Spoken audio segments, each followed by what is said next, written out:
दोस्तों आज हम एक्सप्लेन करने वाले हैं हाल ही में एक कमाल की मूवी जिसका नाम है अमर सिंह चमकीला, जिसमें दिलजीत दोसांझ और परिणीति चोपड़ा लीड रोल में हैं। इसलिए आप वीडियो को भी लाइक कर दीजिए। हम चलिए कहानी शुरू करते हैं। तो मूवी की शुरुआत में हम देखते हैं कि एक गांव में शादी हो रही होती है, जहां पर आज अमर सिंह चमकीला और उसकी पत्नी अमरजोत परफॉर्म करने वाले थे। तब ये दोनों जैसे ही यहाँ पर आते हैं तो अमरजोत के माथे पर गोली पड़ती है और फिर चमकीला को भी गोली मार दी जाती है। यह समय था 8 मार्च 1988 का। अब यह गोली सबके सामने चलाई गई थी, लेकिन किसी ने भी दंगइयों को देखा नहीं था कि आखिर गोली चलाई किसने।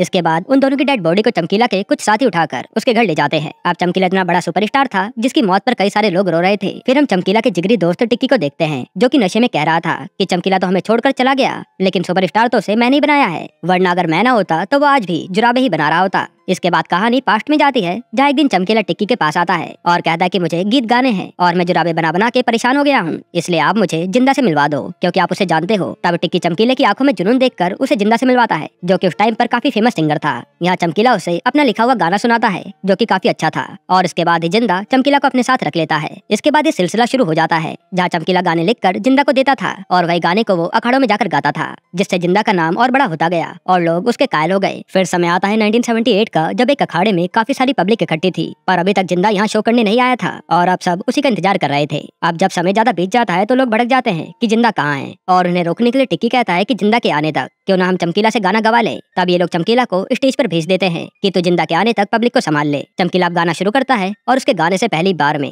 सब उसके फैन बन जाते हैं, क्योंकि चमकीला के गाने का अंदाज सबसे अनोखा था। थोड़ी देर में वह जिंदा भी पहुंच जाता है और जैसे ही वो गाना गाने आता है तो ऑडियंस कह दे कि नहीं, अब हमें चमकीला का ही गाना सुनना है, जिसे देखकर जिंदा हैरान हो जाता है, लेकिन वो ऑडियंस के सामने कुछ कह नहीं सकता था, इसलिए वह चमकीला को गाने देता है। अब अगले दिन चमकीला जब जिंदा के ऑफिस जाता है तो वहाँ पर जिंदा की साथी बैठी थी, जो बताती है कि वो तो कनाडा भाग गया शो करने के लिए, वो भी किसी नई सिंगर के साथ। तब वहाँ सोनिया का बॉस कहता है कि आज से सोनिया और चमकीला की जोड़ी बनेगी और तुम दोनों ही अखाड़ों में जाओगे शो करने। जिसके बाद चमकीला और सोनिया साथ में कई सारे शो करते हैं और इन दोनों की जोड़ी हिट हो जाती है। यहाँ चमकीला एक से बढ़कर एक हिट गाने बनाए जा रहा था, जो लोगों में आग की तरह फैलते जा रहे थे, पर दिक्कत ये थी कि ये सारे ही गाने काफी अश्लील थे। फिर कहानी प्रेजेंट में आती है, जहाँ चमकीला और अमरजोत की बॉडी घर में रखी थी और वहाँ डीएसपी सर आते हैं। तब डीएसपी सर चमकीला की बेइज्जती करते हैं कि वो कितने गंदे गाने गाता था, कैसा आदमी रहा होगा वो। लेकिन चमकीला के साथ ही डीएसपी सर को आगे की कहानी बताना शुरू करते हैं और सीन पास्ट में जाता है, जहाँ अब चमकीला के रिकॉर्ड्स काफी तेजी से हिट हो रहे थे। इसलिए टिक्की चमकीला का मैनेजर बनके सोनिया के बॉस के पास जाता है और कहता है कि आप हमें पैसे बहुत कम दे रहे हो, और वो पेमेंट बढ़ाने के लिए कहता है, जिस पर बॉस की चमकीला और टिक्की से बहस हो जाती है, जहाँ बॉस उसकी काफी बेइज्जती भी करता है। जिसके बाद चमकीला सोनिया से अपनी जोड़ी तोड़कर चला जाता है। अब चमकीला बाहर आकर टिक्की को बताता है कि मैं खुद का संगीत बनाऊंगा और खुद ही अखाड़े करूंगा, क्योंकि मैं जानता हूँ कि पब्लिक क्या पसंद करती है।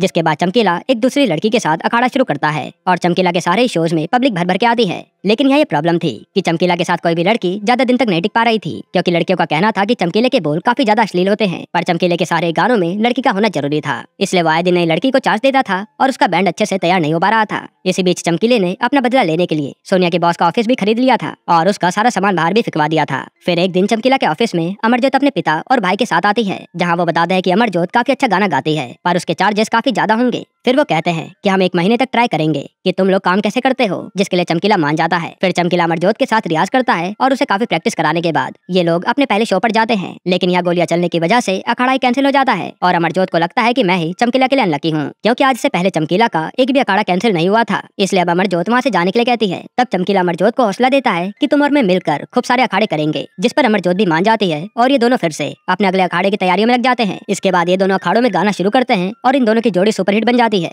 जिससे इन्हें नाम, पैसा, रुतबा सब मिल रहा था। साथ ही साथ चमकीला और अमरजोत भी एक दूसरे के करीब आते जा रहे थे। फिर एक दिन अमरजोत के पिता कहते हैं कि अब हमें यहाँ से किसी दूसरे सिंगर के पास जाना होगा, क्योंकि मैंने उससे डील कर ली है, वो हमें ज्यादा पैसे देगा। अब ये बात अमरजोत जाकर टिक्की से बताती है और कहते हैं कि चमकीला को बोल, अगर हमारी जोड़ी बचानी है तो मुझसे शादी कर ले। तब टिक्की ये बात जाकर चमकीला को बताता है कि तेरे पास आज रात का समय है अमरजोत से शादी करके जोड़ी बचाने का, वरना वो कल सुबह यहाँ से चली जाएगी। जिसकी अगली सुबह चमकीला अमरजोत से शादी कर लेता है, जिसकी खबर किसी को भी नहीं होती। अब शादी करने के बाद इन दोनों के बीच सब कुछ होता है और दोनों की मैरिड लाइफ काफी अच्छी चल रही थी। फिर रात के समय जब चमकीला और टिक्की दारू पी रहे होते हैं, तब ऑफिस के बाहर कुछ लोग चमकीला को मारने आते हैं, जिस पर टिक्की सोचता है कि शायद ये लोग अमरजोत के घर वाले होंगे, जो उनकी बेटी को भगाने पर चमकीला को मारने आए हैं। पर यहाँ तो मामला कुछ और ही था। चमकीला तब टिक्की को एक सच बताता है कि वो पहले से ही शादीशुदा है और उसका एक बेटा भी है और ये लोग उसकी पहली पत्नी के भाई हैं जो मुझे मारने आए हैं। जो सुनकर टिक्की के होश उड़ जाते हैं, पर वो अब कर भी क्या सकता था। हालांकि ये बात सामने आते ही अगले दिन पंचायत रखी जाती है, जहाँ कुछ लोग चमकीला को दो शादियां करने के लिए सजा देना चाहते थे, पर ज्यादातर गाँव तो चमकीला का फैन था, इसलिए चमकीला को कोई सजा नहीं मिलती। और चमकीला यहाँ पर यह ऐलान करता है कि मैं अपनी पत्नी और बेटे को हमेशा 5,000 रुपए देता रहूंगा। और दोस्तों, उस समय 5,000 रुपए काफी ज्यादा होते थे।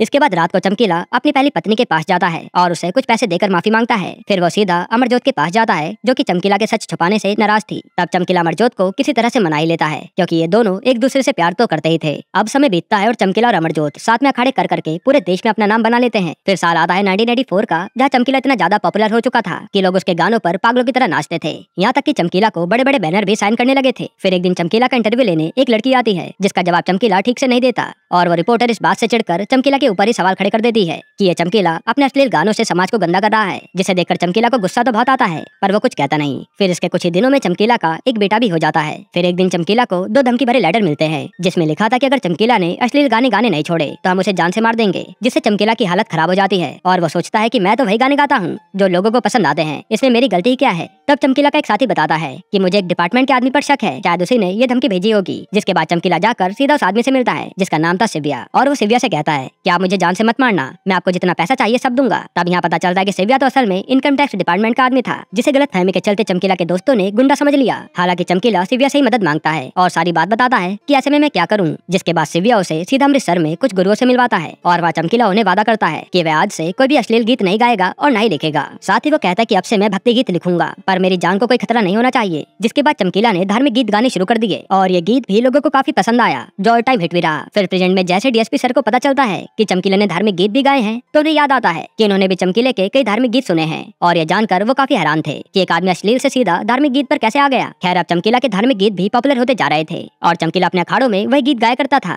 पर एक बार लोग शादी के अखाड़े में चमकीला से ये डिमांड करने लगे कि शादी का माहौल है, एक बार वही पुराने अश्लील गीत हो जाएं। तब चमकीला मना करता है, पर पब्लिक की डिमांड के आगे चमकीला को वो गीत गाने ही पड़ते हैं, जिस पर सारी पब्लिक झूम झूम कर नाचती है। इसके बाद ही चमकीला लगातार अखाड़ों में अपने पुराने अश्लील गीत गाने शुरू कर देता है, क्योंकि लोगों का उन्हीं गानों पर ज्यादा अच्छा रिस्पॉन्स आ रहा था। अब एक दिन चमकीला के घर पर 3 लोग घुस आते हैं, जो चमकीला पर बंदूक तान कर धमकी देते हैं कि अगर तूने अब गंदे गीत गाने नहीं छोड़े तो हम तुझे अभी जान से मार देंगे। तब डर के मारे चमकीला उनकी बात मान लेता है। फिर कुछ दिनों बाद चमकीला अपने शो करने बहरीन जाता है, जहाँ पर वो बिंदास होकर अश्लील गीत गाता है, क्योंकि उसे लग रहा था कि यहाँ पर उसे किसी बात का डर नहीं है। इसके बाद चमकीला का अगला टूर लगता है कनाडा का, जहाँ चमकीला टिक्की की जगह एक नए बंदे को तबला बजाने ले जाता है, क्योंकि टिक्की अपने काम पर ज्यादा ध्यान नहीं दे रहा था। इसी कारण से टिक्की और चमकीला की दोस्ती टूटी थी। अब कनाडा में शो करने के बाद वहाँ का इवेंट मैनेजर चमकीला के पास आता है, और वो उसे बताता है कि यहाँ हॉल में आपसे पहले अमिताभ बच्चन ने इवेंट किया था, जिसके लिए पूरा हॉल भर गया था और हमें 137 सीट लगानी पड़ी थी, पर जब आपने यहाँ इवेंट किया तो हमें पूरी 1000 से ज्यादा सीट लगानी पड़ी। जिससे सुनकर चमकीला के होश उड़ जाते हैं कि मैं अमिताभ बच्चन जितना पॉपुलर हो गया हूँ। पर तभी चमकीला निराश हो जाता है, क्योंकि उसे डर था क्या मैंने जिन लोगों से अश्लील गीत न गाने का वादा किया था वो ऐसे में मेरा क्या हाल करेंगे,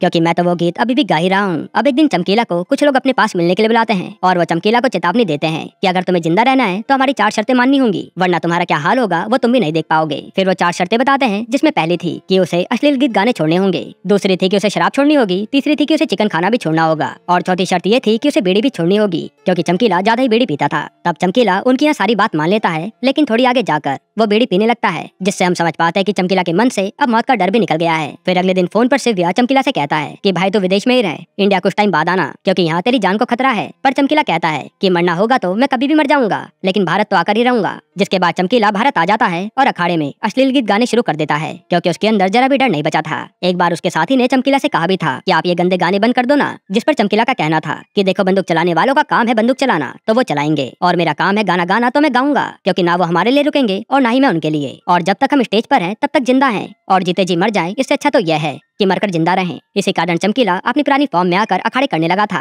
और उसकी डिमांड तेजी से बढ़ रही थी। अब समय आता है 1988 का, जहाँ चमकीला को एक शादी में शो करना था। तब चमकीला और अमरजोत उस शो में जा रहे थे। फिर जैसे ये दोनों वहाँ पहुंचे तो किसी ने इन दोनों को गोली मार दी, जिसके बाद उसी जगह पर दोनों की मौत हो गई। अब कहानी प्रेजेंट में आती है, जहाँ दोनों की डेड बॉडी का सब अच्छे से अंतिम संस्कार करते हैं, और फिर हम डीएसपी सर को देखते हैं, जो कि अब चमकीला की कहानी सुनने के बाद चमकीला की इज्जत करने लगे थे, क्योंकि उनका तो मानना था कि चमकीला सिर्फ अश्लील गीत बनाने के लिए फेमस है। पर अब वो जान गए थे कि ऐसे गीत सुनते तो सब हैं, पर कोई भी एक दूसरे को बताता नहीं है। जिसके बाद ये मूवी यहीं पर खत्म होती है। दोस्तों, आपको ये मूवी कैसी लगी हमें कमेंट में जरूर बताइएगा। वैसे मैं आपको एक छोटा सा रिव्यू दूं तो ये मूवी मुझे बहुत पसंद आई, क्योंकि जिस तरह से कहानी बताई गई है वो काबिले तारीफ है, और दिलजीत दोसांझ और परिंदी चोपड़ा की एक्टिंग भी कमाल की थी। बाकी आप अपनी राय जरूर दीजिएगा, और आपको अगला एक्सप्लेनेशन कौन सी मूवी पर देखना है वो भी कमेंट में बताइएगा।